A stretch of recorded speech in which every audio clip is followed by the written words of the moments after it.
So when we talk about the Lusaka Manifesto, I feel like it ties in very nicely to the next point that I would like to highlight, which is the Lusaka Accord. And the Lusaka Accord, or the Lusaka Agreement, as some people refer to it as, was signed on the 7th of September 1974 between the Front for the Liberation of Mozambique, Frelimo, and the Portuguese government. This agreement declared the independence of Mozambique and the end of a 400-year occupation and colonial rule. It also declared the end of a guerrilla war that had been raging on for about 10 years up until that point. So this agreement set up a provisional government headed by Frelimo that presided over the gradual transition of power from the Portuguese colonial administration to Frelimo, and full independence would be achieved by June 25th, 1975. This was a landmark victory for the two states of Tanzania and Zambia that were actively spearheading the push for liberation of Southern African states from colonial rule. It was even more of a victory because both Tanzania and Zambia had offered refuge and support to Frelimo from its founding all throughout its liberation struggle. I believe Frelimo was founded in Tanzania, or when it was founded, it opened up one of its first headquarters in Tanzania, which would move to Zambia for a couple of years around the mid-60s. But the first headquarters that Frelimo had would have been in Tanzania. So the defeat of Portugal and the liberation of Mozambique was one that was received with much ire by the minority Portuguese population that dwelled within Mozambique, as is typically the case with independence that is achieved in Africa. And there were quite a few reported outbreaks of violence by the Portuguese. The New York Times reported on this on September 7th, 1974. And I'm going to read a small excerpt from that article. And you can also check it out online because all of this stuff is available online for free. But yeah, this is an excerpt from that report. Several hand grenades exploded here early today following violent demonstrations by groups of whites protesting against talks between Portugal and the Front for the Liberation of Mozambique, which have led to the announcement of Mozambique's independence. The grenade explosions, one at the university and several others near an African suburb on the outskirts of the capital, followed a rampage by hundreds of young whites who broke windows and tried to set fire to a political group's offices, end quote.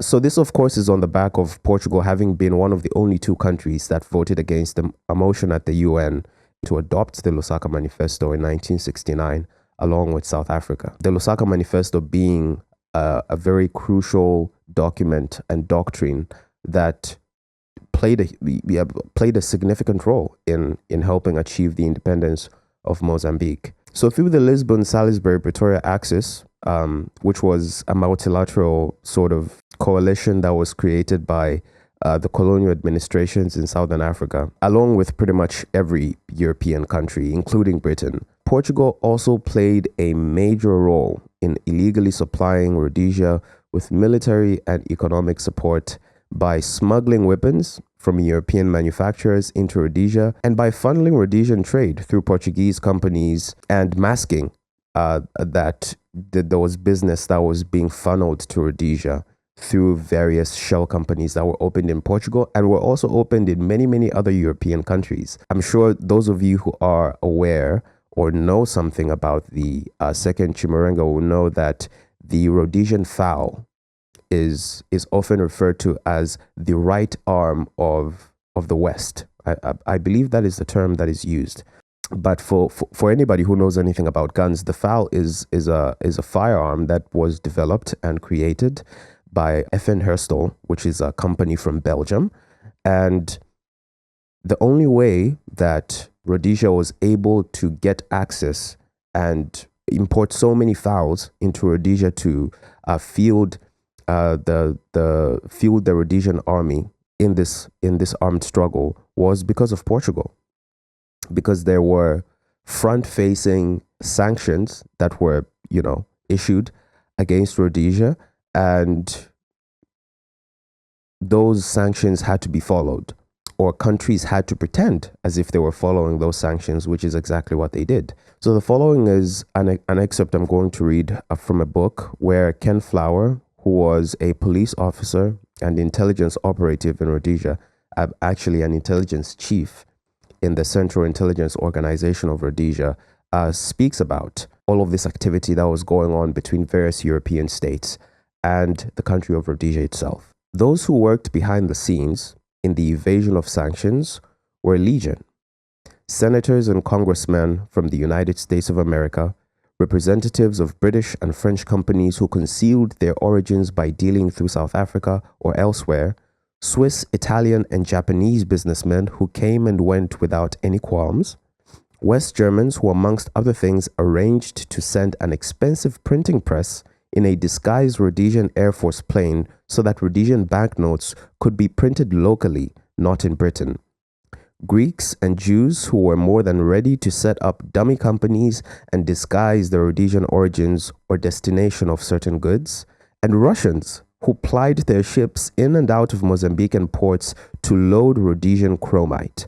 So yes, for all those of you who I will refer to as simps for the Soviet Union and for socialist Russia, it turns out that socialist Russia also got its hands quite dirty when it came to supporting the Rhodesians. Everybody was involved in this, and it also creates a more interesting conversation, because when you look at people and the conversation or the dialogue that happens online about why Rhodesia fell and why it didn't survive, you will have a lot of these nostalgic cave-dwelling troglodytes who are constantly talking about, oh, Rhodesia fell because it was abandoned by the West. And the reality, at least the reality according to Ken Flower, who was an intelligence chief and somebody who was very, very aware of the inner workings of the Rhodesian government, the reality is that the West didn't actually abandon Rhodesia. They were very much in bed with them. And at every single step that the Rhodesians were trying to quell the rebellion that was happening against them, they had the full support of Europe and the United States. They had the full support of the West. And even with all of that support that the Rhodesians had from all of these countries that they were very clearly involved with in engaging with economic activity, in engaging with arms smuggling, in engaging with various forms of help and aid that was being rendered to the Rhodesians secretly, they still fell. Rhodesia didn't fall because it was abandoned by the West. Rhodesia failed because it was not a feasible project that could happen without the mass extinction and ethnic cleansing that they actually tried to engage in and failed at miserably. That's why Rhodesia fell, and for no other reason. So for anybody who tells you about Rhodesia being abandoned by the West and Rhodesia falling because the West got cold feet and couldn't stand by their brothers, it's complete bullshit. Tell them to go read a fucking book. So Tinashe Nyamunda, who wrote a very, very interesting paper about this whole situation and gives some very, very useful insights on the Salisbury-Pretoria Lisbon axis, goes on to say this in that particular paper. As a member of the North Atlantic Treaty Organization, Portugal's relationship with Rhodesia facilitated some of these secret dealings.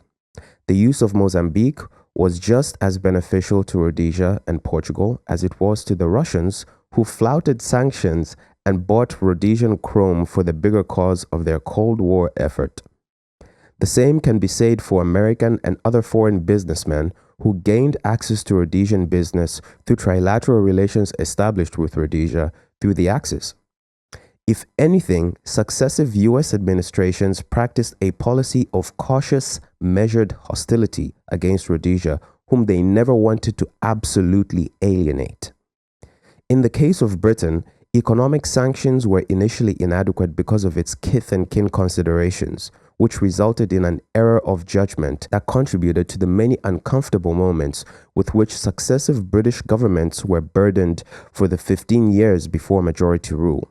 The vacuum left by Britain in southern Rhodesia was filled by Portugal as its main European ally, and London could not apply pressure beyond the diplomatic appeals to Pretoria to stop supporting Rhodesia. Against this backdrop, even British companies that could not officially do business in Rhodesia utilized the back door provided by the Axis. End quote. So there you have it. I know we started this talking about the independence of Mozambique, but we went on a bit of a tangent and ended up getting involved in Rhodesia, which we will touch on a bit more as the podcast goes.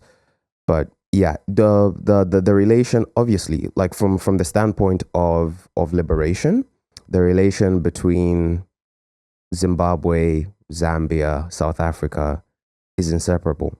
Just as it is inseparable when it comes to the fight against the liberation of, South Africa, the fight against the liberation of Mozambique, the fight against the liberation of Zimbabwe. Those three things are inseparable.